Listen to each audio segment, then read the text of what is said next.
I were to ask you this question, I'd say, why do you train in the first place? Why do you go to a gym if you actually go to a gym? Would you say, you know what, Ben, that's a stupid question. Obviously, I train because I want to get results. I'm there to promote a response. I want to look better, feel better, perform better, or just be healthier. Or would you say, you know what, Ben, the act of training itself is the reward for me. I train just to train because I love training. I'm chiefly concerned with spending time inside a building called the gym that I'll never get back. And I don't give a fuck if I get better, stay the same, or get worse.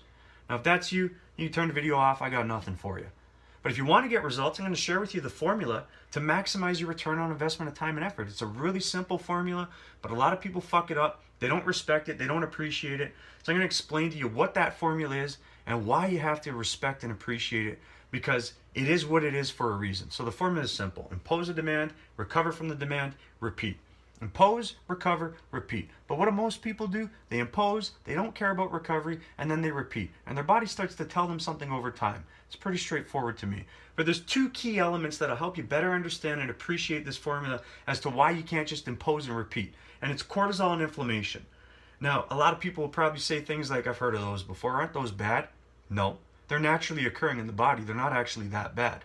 If they're chronically elevated, that could be problematic, and we'll talk about it. But as it relates to the formula, they're not that bad at all. Your body's going to use cortisol to fuel itself to impose the demand.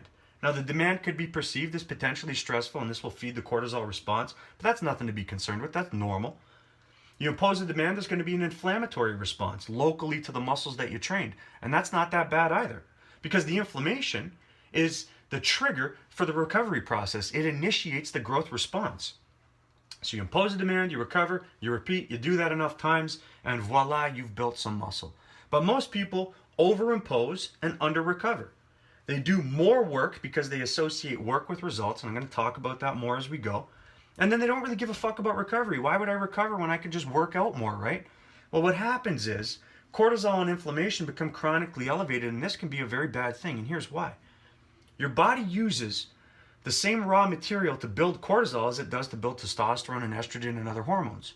So if cortisol is chronically elevated, it's going to use that raw material, pregnenolone, more of it anyways, to build up cortisol. As a result, you have lower testosterone in your body.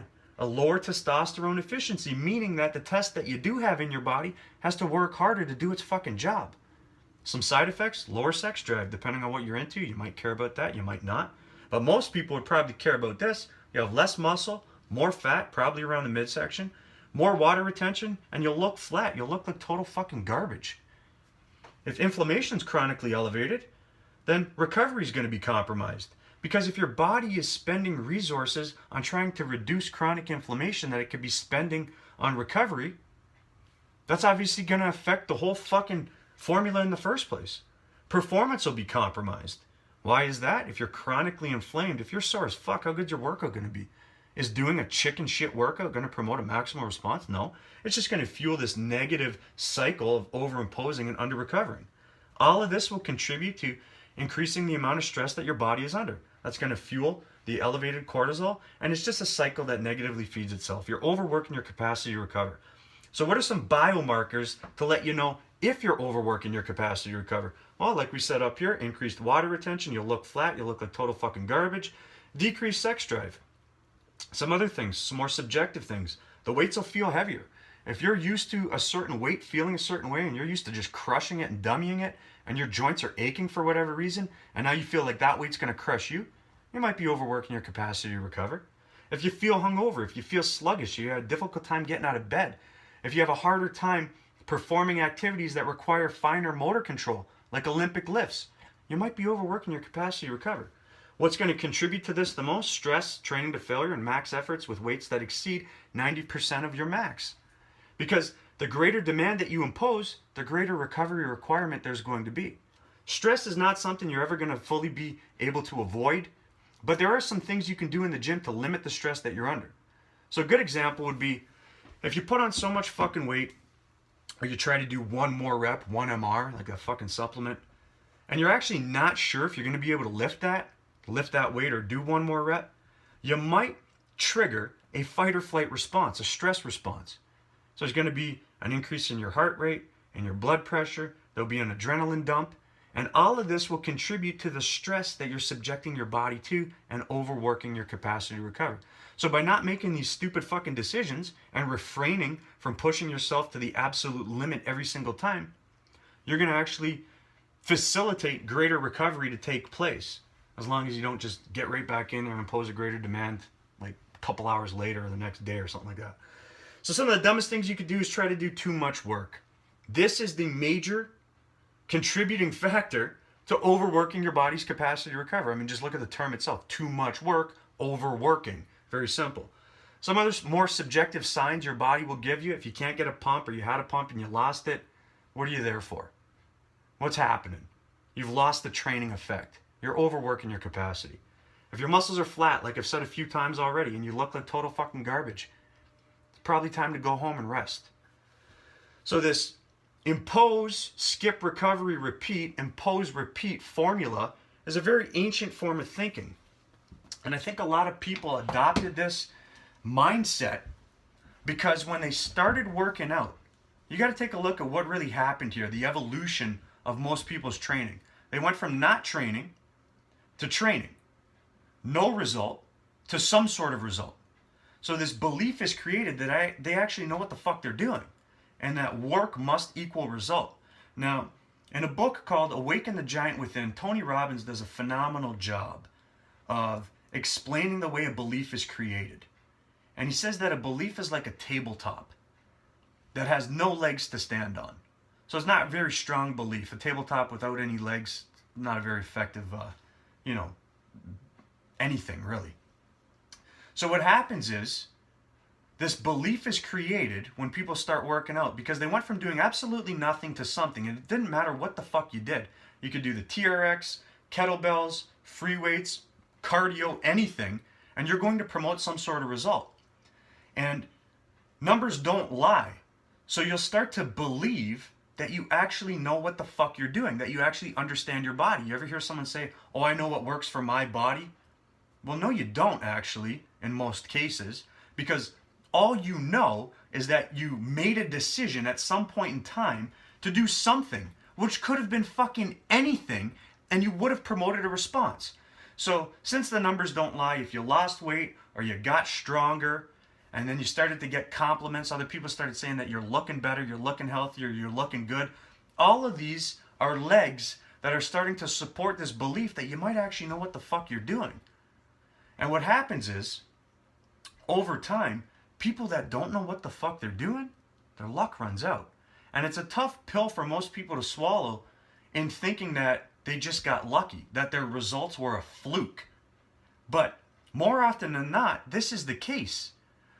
Because you went from doing nothing, which promoted zero result, and something which promoted some result. So you've adopted this belief that work equals result. You don't understand that there is a major element missing in the formula, which is recovery. So you hit a wall, you get frustrated, and what do you start to do? More work. Because if work equals result, then logic would suggest that more work equals more result, right?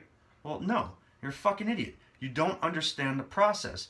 And what happens is, when people have such strong beliefs, you can't even challenge them. You can't even help them.